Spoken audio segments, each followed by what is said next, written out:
Okay, YouTubers, well, I've finished going through The Unicorn's Secret, which is about Ira Einhorn, by, what is it? The Unicorn's Secret, Murder in the Age of Aquarius, a true story by Stephen Levy. Okay. My notes. Basically, this episode, number 4 of Ira Einhorn hit piece, will focus on his circle associations. Quoting, in California, Ira partook of all the revolution's pleasures, instantly assuming the posture as one of the wise men of the movement. Bob Dylan was a favorite of his, and then he moved to acid rock. Quote, noting Plato's maximum that when the style of music in a culture changes, the political style of life will soon follow. Unquote. He assembled his own little network of visionary seers, which included Alan Watts, Berkeley education radical Michael Rossman, and, quote again, he began to sharpen his personal vision, a curious mixture of his apocalypse, structures collapsing, behold the destruction of America, and spiritual dire apocalypse, that was it. My note-taking isn't that good. And spiritual transformation, people like us will usher in the millennium, unquote, page 75. And he wrote this rambling essay, The Sociology of the Now, quote, literally peppered with passages from classical or contemporary sages, unquote. This guy apparently read a whole lot, and he was very big on Buckminster Fuller. In fact, at one point when the Earth Day forming crowd went to him, and he as usual was running around stark naked, the only book on his bookshelf at that point was something by Buckminster Fuller. He considered he had everything of any importance is in that one book. And he brought the Berkeley and the hate and their excitement into Philadelphia. The University of Pennsylvania, this free university where anyone could declare him, her, or herself a teacher, no credentials. And his first course was The World of Marshall McLuhan, but the syllabus was about all of his interests. Kurt Kubiak was the founder of the Neo-American Church, and its primate, and Grant Schaefer was labeled a boohoo. And these were involved in this free university. Ira got on better with Kubiak, who was a self-promoting guru, than he did with Schaefer, who was more into dispassionate sharing of facts, history of LSD, and this and that. And Kubiak was very ceremonial-oriented. Other people were Ralph Keyes, Michael Hoffman. I'm not sure if that's the same Hoffman who wrote some more recent books about symbolic elements in events or not. No, Ira's mother was Beatrice, I guess, B-A, I guess it'd be B. Einhorn. And she blamed the intellectual seduction by Professor Peckham when Ira was in school. And before this, Ira was headed for a career in science, and suddenly threw that over for all his philosophy and stuff. He was friend with the band The Fugs, or Fugs, F-U-G-S. Humphrey Osmond included an essay by Ira in his book Psychedelics. He was a pioneer of mind-altering drugs, page 95. Now, Holly Maddux started out as from a normal straight-laced family. She goes to Bryn Mawr, and Bryn Mawr is part of that kind of, I mean, it was the seven, I think, what do they call them? Anyway, there was a bunch of universities that were created, colleges, to provide higher education for women in the early 1800s. And they were probably fun as they started out. And as time passed, they had an elite background, of course. And as this standards deteriorated, they had this concept like you're going to get ahead because of who you are, not what you know, but who you know and your networks and stuff. So competition just isn't appropriate. So they'd have these stupid notions like you don't compete with others about grades and knowledge of whatever. You compete with yourself. I mean, it's all very well to try to improve over your last performance, but this is a stepping stone towards subjectivism of various sorts, whether it's intended to be or not. And it reflects. It's probably impossible to avoid a certain amount of social networking and so on. But elites always tend to do this as an exclusion of outsiders. And then, of course, denial of the existence of social was a big deal within America, but it wasn't a total myth that you can get, money and power and so on by working hard. But there was an awful lot of the games rigged also. So she goes to Bryn Mawr, and she gets this thing, this course, The Bible is Literature. Now, I've seen this kind of course around for years, okay, for decades. When I was in school, I don't know if I took the course, but it's been around, all right, the concept, the Bible as literature. Now, this sort of thing is a double-edged sword. If you approach it from the standpoint of, well, I'm already convinced the Bible's the truth, and here's an excuse to spend some school time reading it, and you don't let anybody corrupt you, then that's okay. And it also can be something that God could use to get somebody's attention on something in there. But the premise of it is not that this is something that is true and worthwhile and people should be reading, but rather it's literature on a par with other literature. And this affected Holly Maddux, and she became an unbeliever. She may not have been a fully committed believer to begin with, but it's something unusual for people to lose their faith in college. And anyway, after her graduation, she was the only one of a group that refused the crucifix gift given by their families. It's on page 101. Now, Austin Liebrack was Senator Gaylord Nelson. Let me see, what was it? Austin Liebrack was part of this circle that Ira had. Now, Senator Gaylord Nelson had declared a National Earth Week for April 1970, and a lot of places were preparing some event. But nothing was going on in Philadelphia as of December of '69. So Liebrack and some others were organizing by some students, and, quote, we really had to network with Ira Einhorn, said Liebrack. He was the counterculture leader in Philadelphia. And at the time, you couldn't afford to ignore a guy like that. You had to deal with him, unquote.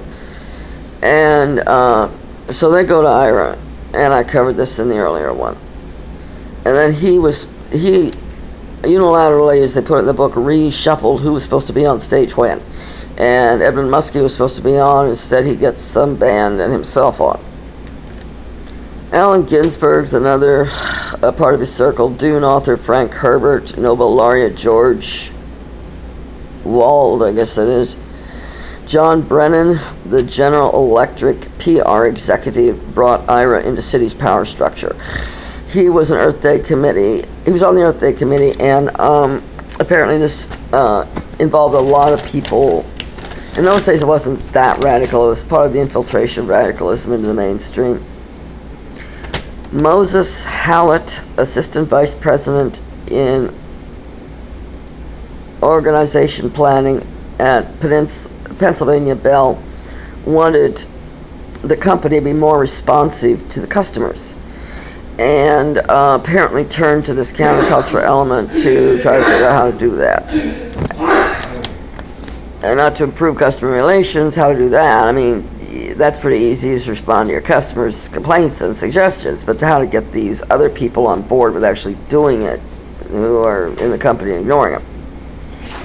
Now, I end up with a semi-secret club of people who are close to him, and they eventually all become these subscribers to his little newsletter. He just sends out information all over the place.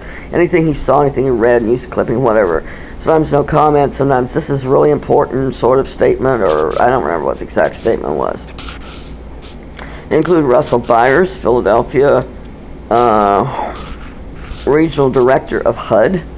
John Haas, president of Rome and Haas Chemicals conglomerate. He was, some of these were initially wary of him and then charmed by him. Tom Bissinger and Kubiak ran the Synergy Corp, which was an effort to improve things in poorer sections of town, or figure out how to get it done. Ira, quote, had been devouring the texts that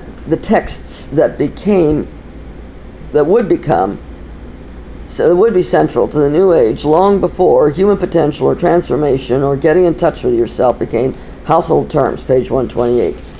And he got very interested into fringe physics, post-Einsteinian discoveries, and things like Tesla and so on. And the New Agers used this later to support Far Eastern religion stuff, but this is the beginning of some of this effort to co-opt this, or seeing some similarities go whole hog. And anyway, his mentor in this was Andrea Piharik, and who was also backing Uri Geller. It's hard to tell how much Einhorn had to do with promoting Geller. He might have met him 4 times or something. Geller underplays it. Ira blows it way up out of proportion, of course. And then there's Barbara Hubbard. I assume he means Barbara Marx Hubbard. Hallett introduced mimeographing to Ira to distribute all this information. Remember, this is with Bell Telephone, Pennsylvania Bell. Michael Rossman said Ira went from local activity to national networking doing this. Now, I already think he was the first person to have a private distribution of information type thing. And certainly within a business, you have memos sent out to people downline of you and all the time. But he certainly seems to have perfected and mainstreamed into the New Age and fringe research and this and that, this whole approach. Well, then Ed Mahler took over this matter after when he became vice president when Hallett retired in 1973. And from this point on, Pennsylvania Bell was paying the entire expense for all this instead of just, well, presumably the rest of it had been to some extent at their expense. But now it totally took over financing this. Bill Cashel, president of Pennsylvania Bell, directed this switchover from Hallett to Mahler, taking charge of this, and presumably also switching over to Bell paying all the expenses for this networking. So the writer got a hold of the cover letter of the recipients of all these. And they include Hazel Henderson, Lehman Brothers Managing Director, Shell Gordon, Seagram's heir Charles Bronfman, Alvin Toffler, Science Advisor of the British Commonwealth, Christian Delait, DE space capital LAIT, delay I guess, corporation presidents John Haas with 2 A's and George Bartol, Whole Earth Catalog publisher Stuart Brand, physicist Freeman Dyson. This was not an idiot. Okay, Freeman Dyson.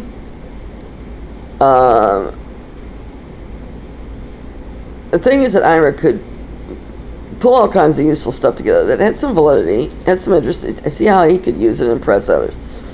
David Bohm, Fritjof Capra, and he's more in the New Age category. Heinz Pagels, Esalen co-founder Mike Murphy, journalists Alex Cockburn and Jack Anderson. Authors Colin Wilson, Robert Theobald, Thomas Kuhn, and somebody who called himself Adam Smith. His real name was Jerry Goodman, and he called it the Far Out Physics Underground, and Arthur Kessler. Now, apparently Ira played this game called Go, G-O. It's a strategy game. Can't remember if it's out of Japan or China. I think it's out of Japan. Einhorn may have invented networking for the New Age.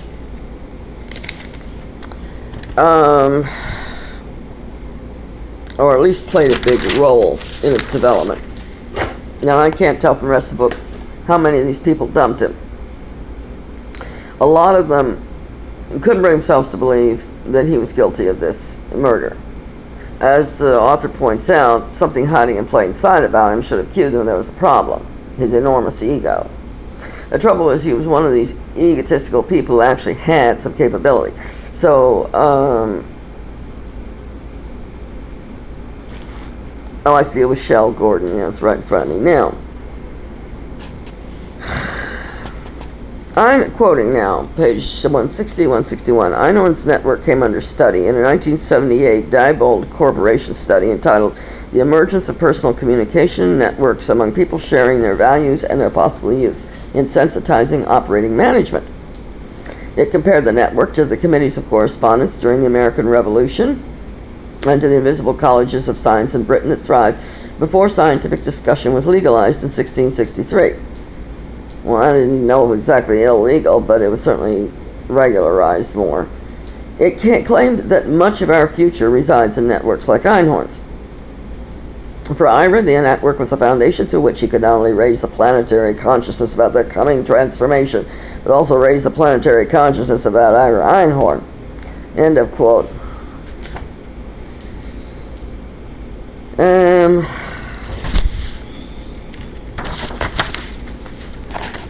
There's something else I wanted to read here.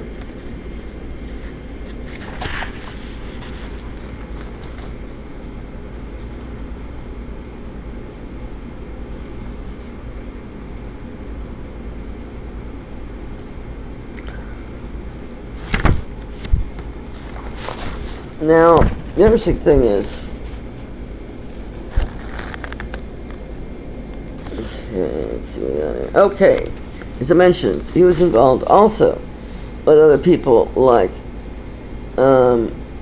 Jacques Vallée, the French UFO expert whose computer conferencing company Ira had been consulting with. Now, here's the thing about Jacques Vallée. Most people don't know this, okay? And he doesn't exactly broadcast it. I suppose it's just another part of his life. It's not inconceivable he's to blame for little things like terms like invoking a program or mailer daemon, spelled D-A-E-M-O-N, the old medieval way of saying it, and wizard for computing and stuff. When I was reading Secret College, which was written by him, it was kind of like a diary of activities, journal of UFO investigation and stuff, and personal stuff, his own life, involving him and J. Allen Hynek. There was one reference that was a red flag. He and Hynek both got excited when they found the books of a certain medieval or late medieval Renaissance period, whatever, occultist, somebody who was important in that category were available. Some, I guess, maybe original or early prints or something, I don't know. But there was some sale coming up, and they were there. And they go, ooh, goody. Who the hell's going to be interested in this guy's books? Some years later, I stumble on this. I think it was in Blanche Barton's a book on Anton LaVey. His autobiography is recited to her. A photograph. Several people with LaVey. Jacques Vallée's one of them. His recognition of UFO phenomenon and paranormal stuff associated with it as being in some way connectable to paranormal, demonic, fae, or rather fairy, elf, gnome, gremlin, nasty things that people are scared of, so they just depict them as nice. It's not Tinkerbell. It's not, okay? Well, this is partly, he's got a background in this kind of stuff. So he kind of recognizes it when he runs into it again. And there's some validity, I think, to his arguments. He's not the only one. My own opinion is it's a mix of demon and physical. And some of it's strictly earth origin, recent time, past 100 years. And that's still going to include demonic activity. Jack Sarfati. He's another character who's in his alternative physics, and self-styled New Age physicist. The Cafe Trieste headquarters of Jack Sarfati, a self-styled New Age physicist who was, for a spell, the guru of Northern California quantum theory.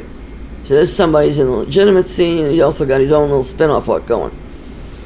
Advising the likes of EST founder Werner Erhard on subatomic issues. Calmly relating his circumstances, Ira found sympathetic ears at each stop on his tour. He certainly didn't act as if he did it, recalls Sarfati. Like he'd have any background in dealing with people who did this sort of stuff, and he'd be able to... What does he expect? Page 254. Though he's skeptical about Ira's claims of innocence, Sarfati helped organize a public meeting for Ira to address at a friend's home on Russian Hill.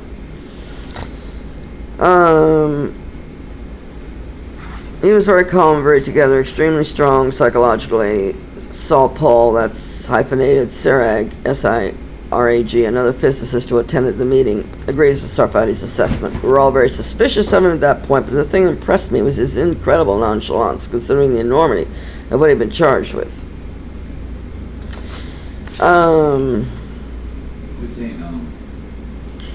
And of course, Seagramer and his wife are among the unicorn's staunchest supporters. That's Charles and Barbara Bronfman in Montreal, Canada. He supposedly put up the cash for his bail and visited him soon after his release while he was living at the Samuels. It was the Samuels. Energy lawyer Norris Gelman. Search warrant determined valid.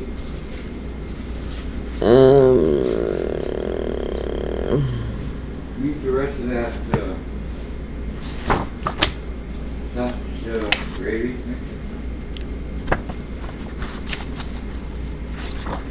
Huh? So Is then... there any left in that can? So then, we got... Okay, here's the thing. There were at least 2 incidents where he attacked women, strangling them. One, something clicked and he backed off at the last minute. Almost killed women on 2 separate occasions. Who knew? Okay, a few questioned him on these contradictions. Some people heard rumors that he was violent to women. Many more had witnessed him verbally abusing women he was involved with. Almost anyone could see he was unmistakably predatory in his approach to women he wanted to make love to. And no one would have to be blind to miss the fact that behind his disarming friendliness there lurked an ego that did not operate in sync with the egalitarian spirit of the times. Charisma was his tool, was often his weapon. But, okay, Michael Lowell, said, I acted like all the others there. I never confronted him. I don't think anybody did. We just said, oh, that's Ira. Who knew? Who knew that when Einhorn wrote in a 1970 publication of the Catholic Art Association called The Prophetic Generation, violence is the simplest mode of contact. It allows touch without formality, providing us access to the other through direct, unritualized action, unquote. That at the time of the publication, he had almost killed 2 young women and was a threat far worse. Who knew that when Einhorn in a campaign speech in his 1971 mayoral run declared himself a brother of Charlie Manson and said psychopaths like myself emerge when societies are about to change, that he actually might be a psychopath? Unquote, that he might actually be a psychopath? Who among Ira's business friends knew that when he entertained them with stories of UFOs and psychic Watergate, that those extraordinary scenarios would be part of his murder alibi? Like I said, other people were in this kind of talk and blaming the CIA for this and that and what have you, and looking into things that might or might not be of concern to the CIA and whatnot. But they didn't end up with friends for all these lovers, whatnot, and pieces stuffed in bags in a box in their closet or otherwise framed up for something gross. Now, did they? This guy's full of crap. I mean, obviously Ira did it, okay? And he took steps to make sure several times that nobody got near that closet. There's something else, too. 2 separate occasions. One woman was giving him a foot massage, and someone else reported an intense presence of evil about him, coming from him. He hadn't done anything, he hadn't said anything. He just picked up on his spirit or something associated with him. Now, I think this guy was partnered with some kind of demon or something. And it was evil, okay? And he had a lot to do